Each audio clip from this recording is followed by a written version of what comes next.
ഒരു സ്വപ്നത്തിൽ മരിക്കുന്നതിന് തൊട്ട് മുൻപ് നിങ്ങൾ ഉണരുന്നുണ്ടെങ്കിൽ കാരണം മരണശേഷം എന്താണ് സംഭവിക്കുന്നതെന്ന് തലച്ചോറിന് അറിയില്ല എന്നതാണ്.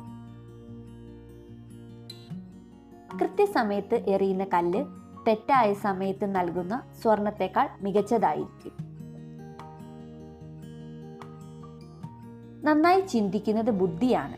നന്നായി ആസൂത്രണം ചെയ്യുന്നത് കൂടുതൽ ബുദ്ധിപരമാണ്. എന്നാൽ നന്നായി ചെയ്യുന്നതാണ് ഏറ്റവും ബുദ്ധിപരവും മികച്ചതും.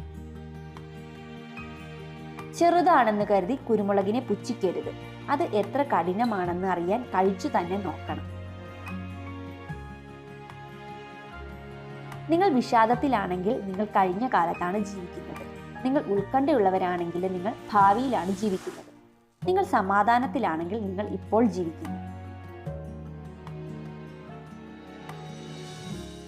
നിങ്ങളുടെ വികാരങ്ങളെ നിങ്ങൾ നിയന്ത്രിക്കുന്നില്ലെങ്കിൽ അത് നിങ്ങൾക്ക് എതിരായി പ്രവർത്തിക്കാൻ തുടങ്ങും.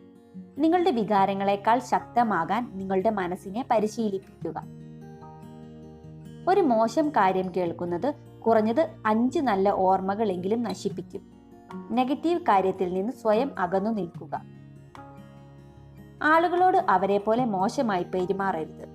നിങ്ങളെപ്പോലെ നല്ല രീതിയിൽ പെരുമാറുക.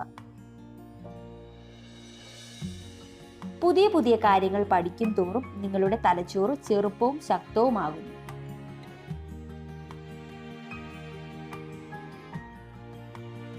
നിങ്ങൾ വിജയിക്കുമ്പോൾ എല്ലാവരും നിങ്ങളോട് പറയും പോലെ നിങ്ങൾ എല്ലാം തികഞ്ഞവനല്ല. മറിച്ച് നിങ്ങൾ തോൽക്കുമ്പോൾ അവർ പറയുന്ന പോലെ നിങ്ങൾ ഒരിക്കലും മോശക്കാരനുമല്ല. ഒരു സ്ത്രീ അവരുടെ യഥാർത്ഥ പ്രായം പറയുന്നുണ്ടെങ്കിൽ ഒന്നുകിൽ അവൾ ഒന്നും നഷ്ടപ്പെടാൻ ഇല്ലാത്ത ചെറുപ്പക്കാരിയോ അല്ലെങ്കിൽ ഇനി ഒന്നും നേടാനില്ലാത്ത പ്രായമായവരോ ആകണം. ഇന്നത്തെ ജീവിതം ജീവിക്കാതെ നാളത്തെ ജീവിതത്തിനായി പരിശ്രമിക്കുമ്പോൾ നമ്മുടെ ജീവിതം തന്നെയാണ് നഷ്ടമാകുന്നത്. വിജയം കൈവരിക്കുന്നതിന് കഴിവ് പോലെ തന്നെ പ്രധാനമാണ് മനോഭാവവും.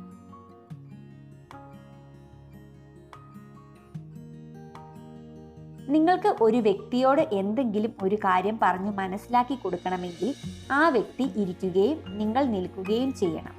ഇത് അവർക്ക് കാര്യങ്ങൾ മനസ്സിലാക്കാൻ കൂടുതൽ സഹായകമാകും. പഠനങ്ങൾ പറയുന്നു, എപ്പോഴും ദേഷ്യവും അസഹിഷ്ണുതയും കാണിക്കുന്നവരുടെ ബുദ്ധിക്ക് മന്ദത വരികയും ജീവചക്രത്തിന്റെ നീളം കുറയുകയും ചെയ്യുന്നു. പുരുഷന്മാർ കാര്യങ്ങൾ പെട്ടെന്ന് മറക്കുന്നു, എന്നാൽ ക്ഷമിക്കില്ല. എന്നാൽ സ്ത്രീകൾ ക്ഷമിക്കുന്നു, പക്ഷേ മറക്കില്ല. നിങ്ങൾക്ക് ഇഷ്ടമല്ലാത്തവരോട് നല്ല രീതിയിൽ പെരുമാറുന്നത് നിങ്ങൾക്ക് വ്യാജ സ്വഭാവം ഉള്ളതുകൊണ്ടല്ല, മറിച്ച് നിങ്ങൾ വളരെ പക്വതയുള്ള വ്യക്തി ആയതുകൊണ്ടാണ്. സൈക്കോളജി പറയുന്നു, നിങ്ങൾ കേൾക്കെ ഒരു സ്ത്രീ വളരെ ഉയർന്ന ശബ്ദത്തിൽ സംസാരിക്കുകയാണെങ്കിൽ അവൾ നിങ്ങളെ അവളിലേക്ക് ആകർഷിക്കാൻ ശ്രമിക്കുകയാണ്. പുരുഷന്മാർ ഇതിനു നേരെ തിരിച്ചുമാണ്. പഠനങ്ങൾ പറയുന്നു, സഹോദരിമാരുള്ളത് പുരുഷന്മാരെ കൂടുതൽ ഫെമിനിസ്റ്റ് ആക്കുകയല്ല, മറിച്ച് അവരെ കൂടുതൽ യാഥാസ്ഥിതികർ ആക്കുകയാണ് ചെയ്യുന്നത്. ഇത് കയ്പുള്ള ഒരു സത്യമാണ്.